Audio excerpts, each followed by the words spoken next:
In England, it's usually the months of January or February that we see the most muscle injuries. But this season is different.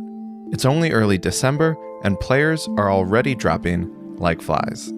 Some breaking news to bring you, and it concerns Manchester United defender Luke Shaw. The Premier League club Manchester United say that Shaw has been ruled out for a month with a hamstring injury. Some news as well concerning some injuries.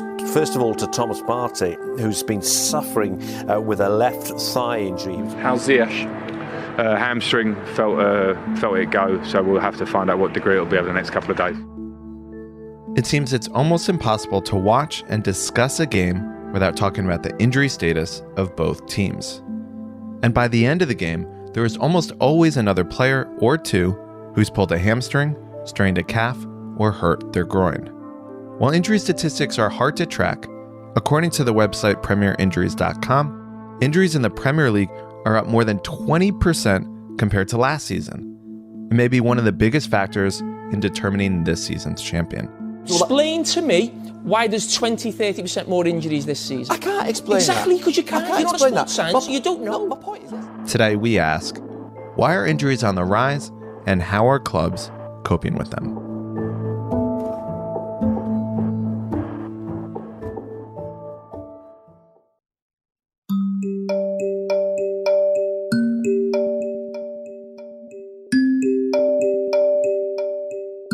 This season is about the density of games that we're seeing in the first half of the season. Dave Carolan is a performance coach for Millwall.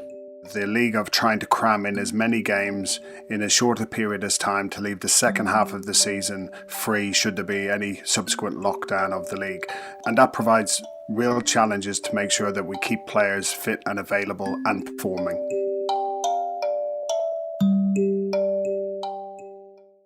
There's been a lot of talk in recent weeks in the media about injuries. Are there more injuries this year, or are we just kind of making a bigger deal of them? I think each club is experiencing different types of injuries across different leagues, and it will depend a lot on squad size and how many players you might have who are away on international duty and so on and so forth.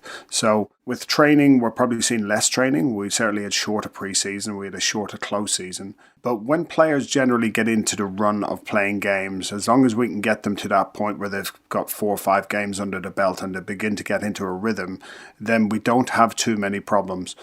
What does become a little bit more challenging is we used to have more natural breaks within the season where they'd play maybe 2 weeks of double game weeks and then they'd have 1 or 2 single game weeks, and you'd use that time to refresh and recover players and do some more training. Actually, training is really important because it allows us to deload certain physical aspects and work on other things that we may not get a chance to do when we're in just game mode and going game to game to game. For example, work that we might do on strength and conditioning, on injury prevention strategies.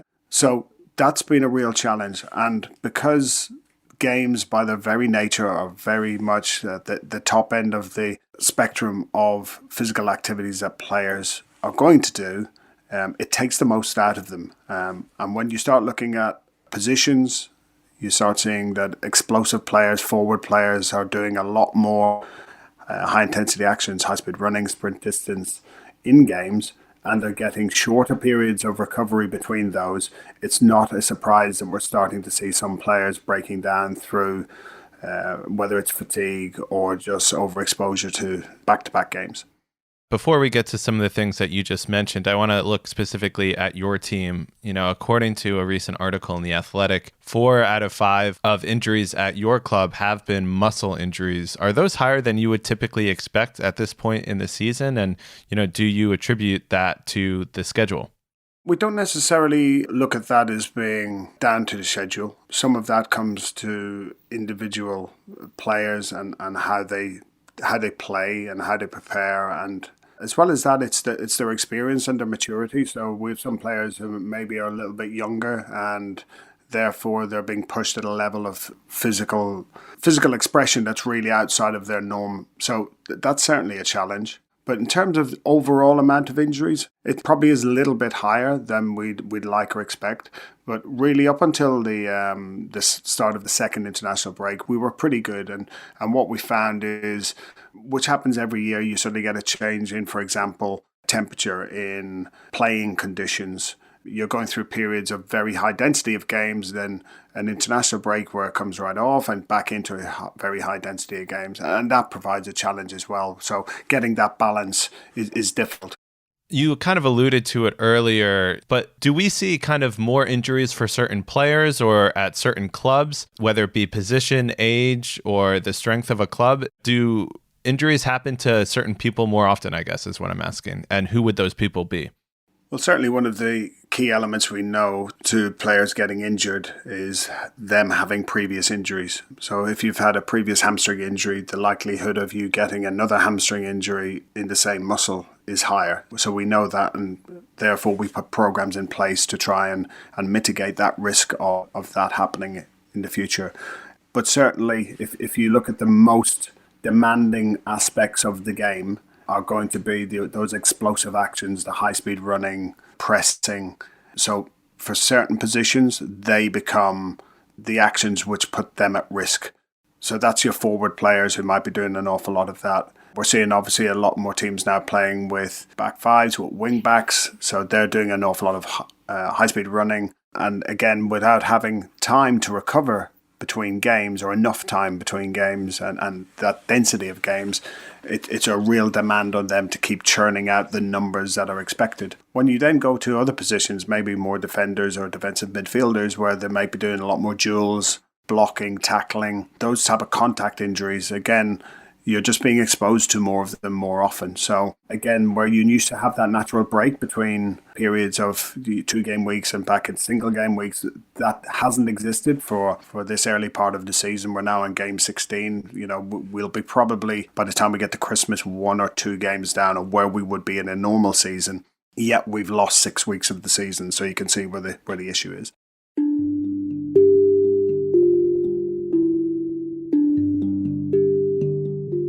You just referenced recovery. A term that's been used a lot recently is red zone. Can you kind of describe what the red zone is and when teams use it and how it functions?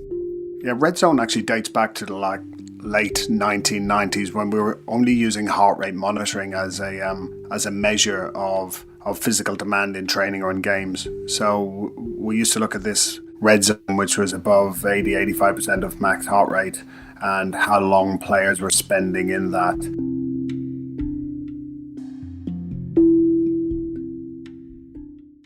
And that kind of term has now been broadened to include other metrics that we might look at, and that might be sprint distance or high-speed running or explosive distance, but it might also include intensity in games. So how intense is the game? So when you're getting players up at 140, 150 meters per minute, it becomes very intense.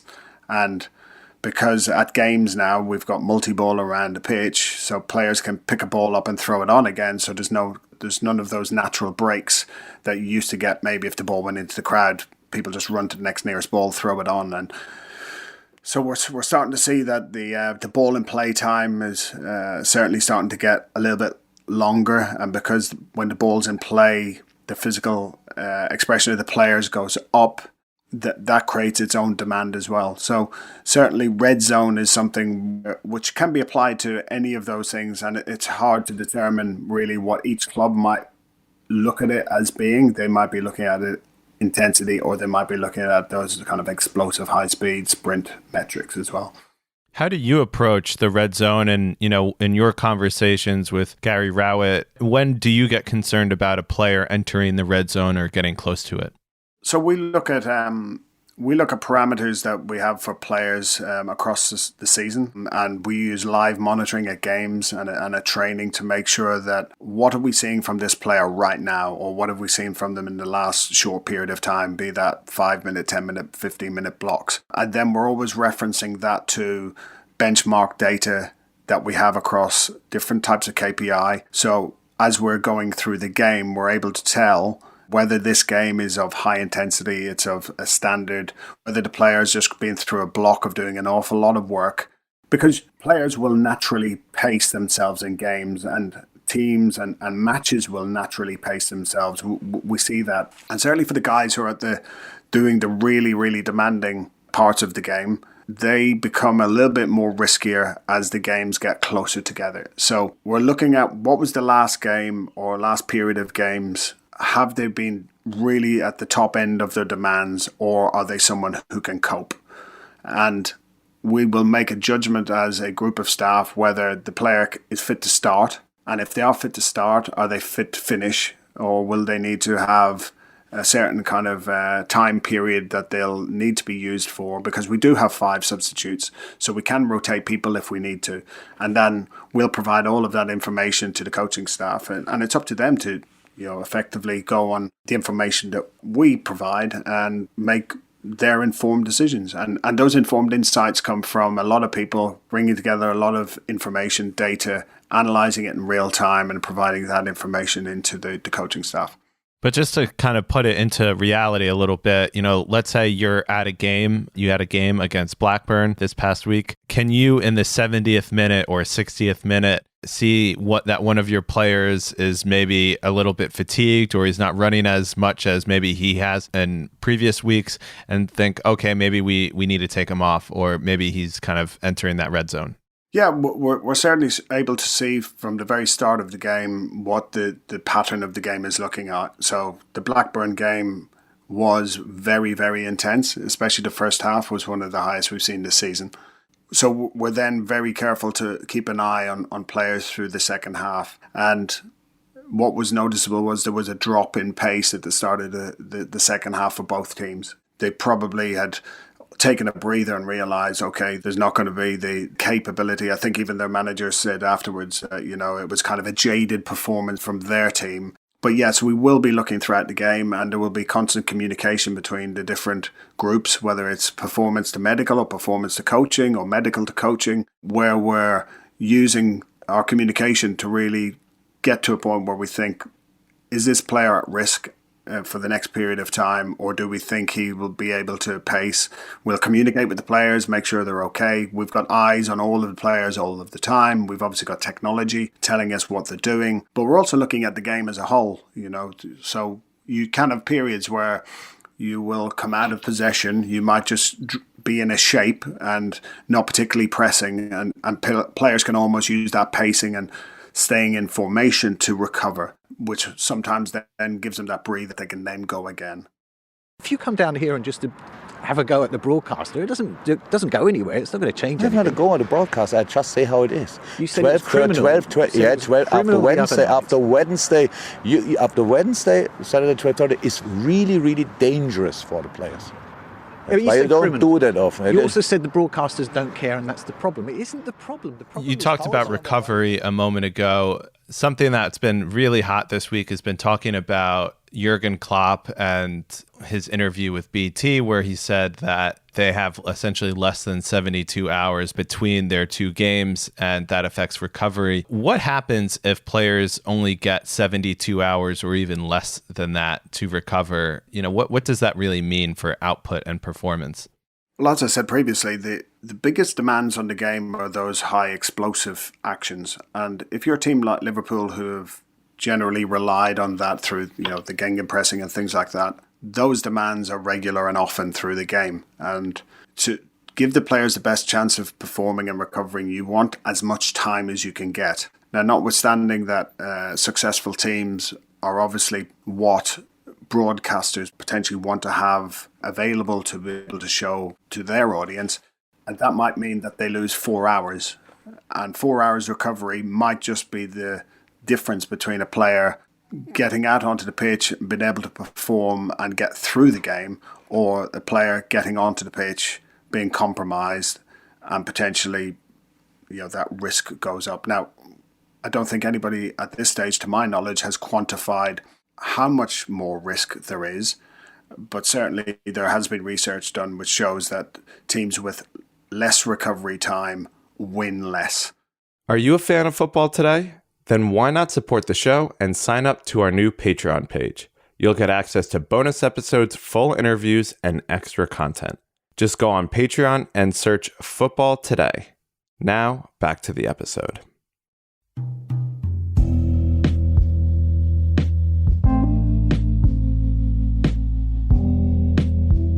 I want to talk about some ways of addressing these injury issues and, improving performance. You said earlier that having training sessions during the week, in a typical year is a great way of preventing injuries. How much work can you do right now to prevent injuries as a sports scientist or performance coach?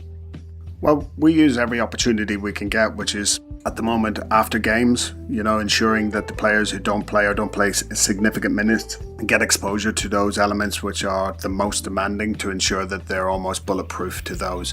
And again, that's making sure that they're sprinting regularly, making sure that they've got enough volume going in wherever we can get that.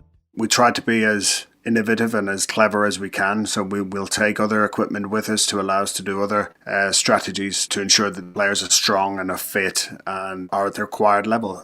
Certainly there's always a risk around the first 2 games when a player comes in having potentially not played for a period, because they have to get up to the speed of the games when other players are already, as I spoke earlier about, in a rhythm of playing. So with a big turnaround of games, players can easily go 3 or 4 weeks without having the opportunity to play. So where previously, if we had a single game week, we potentially organise an in-house game to allow those players who haven't had significant minutes to catch up. And they may do a 60-minute internal game against our under-23 team or youth team. We don't really have that at the moment because there's nowhere to get that into the schedule. So we do use where we can and where the schedule allows shorter periods of doing that. We do a lot of more work where it's appropriate in preparation before training and doing some significant work after training.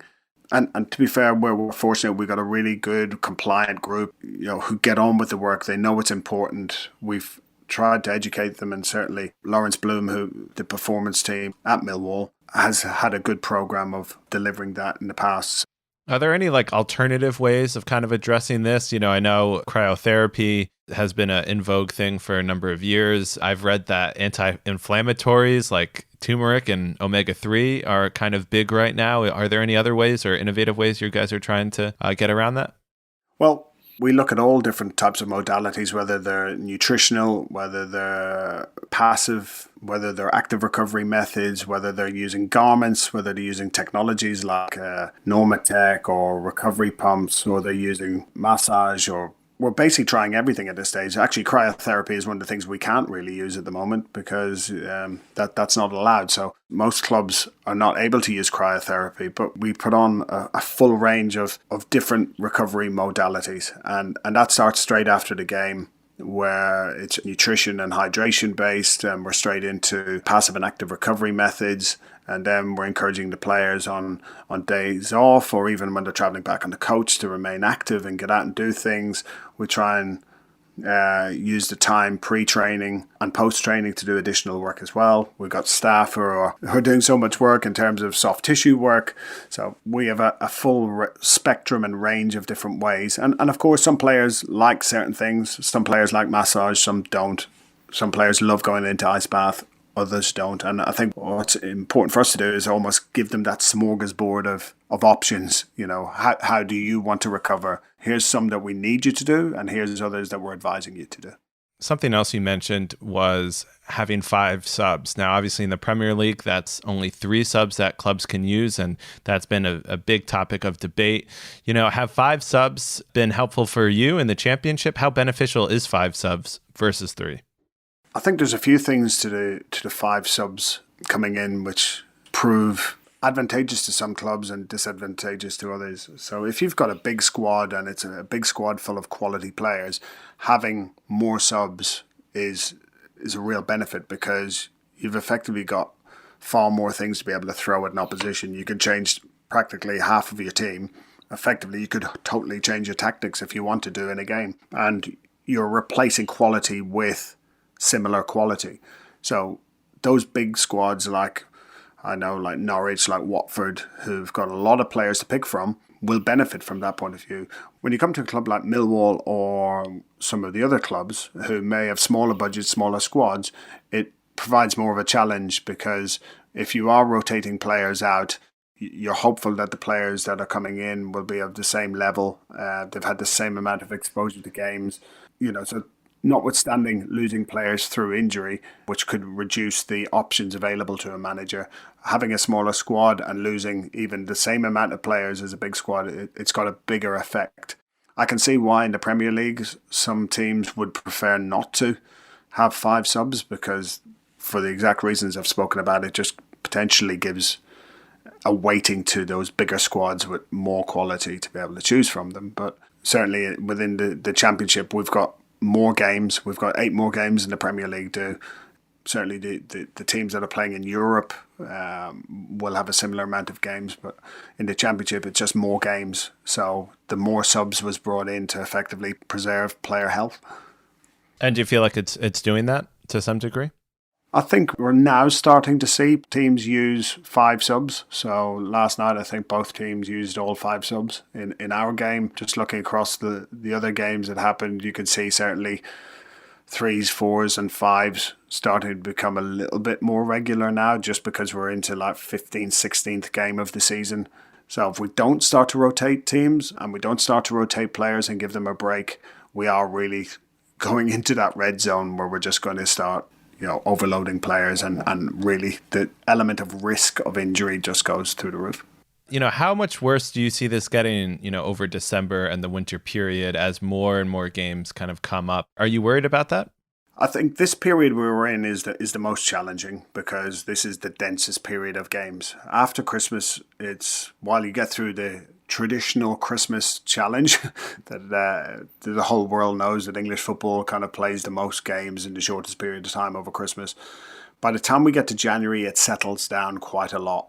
So effectively, I think probably most clubs are in just batten down the hatches and try and get through it the best we can and see where we are in January. Everybody across the industry, when we speak at games, we're all facing the same challenges. We're having to make decisions under a fair amount of pressure, do we risk this player or not? And I suppose we take in a lot of opinions into that as to whether we roll a player out and make them available. But once we get to the second half of the season, it hopefully will settle down a bit. It's just getting there is the challenge.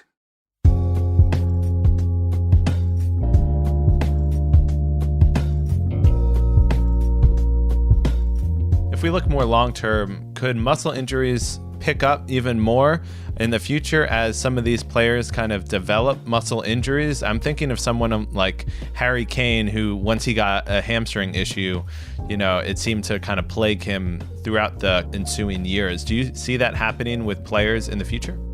Well, as I said earlier, it's the greatest indicator of risk for an injury is having a previous injury. We've worked really hard with players on educating them on their programs that they need to do to ensure that they bulletproof themselves, and we help bulletproof them from future injury. And I think there's been great work done across many, many departments, and there's a huge now understanding from coaching of how we need to manage players. I think that's always been there, but it's developed even more over the years as the information, the reporting back that's happening on player health status has improved. So all stakeholders are invested in ensuring that the players, when they get out onto the pitch, that they're in the best state that they could possibly be. And we've done as much as we can to ensure that they get from the first whistle to the last whistle in good health. Now, whether they perform, I think we're starting to see across teams that maybe we're not seeing maximal expression of physical ability, because it's hard to do that when you're kind of running on 90% of the energy that you would have had at the start. There's just that almost economy of scale now where you're just starting to see the battery draining, and it's just how much can we top it up. In one way, the fact that we're all in it together means that nobody else is getting an advantage really. Outside of the short-term diary changes, everybody is being exposed to this at the same time. The sharing of knowledge between clubs is pretty good, between practitioners is pretty good. There's never been more research into injuries and into performance and into coaching science as there has been. So I think when you bring it all together, the academic, the applied side, we're probably in the best position we've ever been in being able to help players mitigate risk of injury, and even if they do get injured, because it's practically impossible to keep everybody 100% fit all of the time. It's competitive elite sport, and the demands are so high, and the demand from the players to play is so high, that they're willing to almost accept a certain amount of risk to be able to go out there and perform.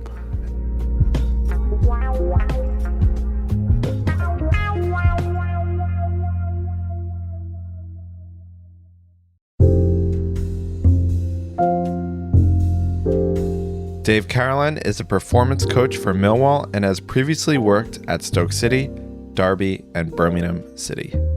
The music for this episode was provided under the Creative Commons license by Blue Dot Sessions, and you can find more information about the songs in our episode show notes. This episode was produced by myself and John McKenzie. I'm Josh Schneider-Weiler, and thanks for listening to Football Today.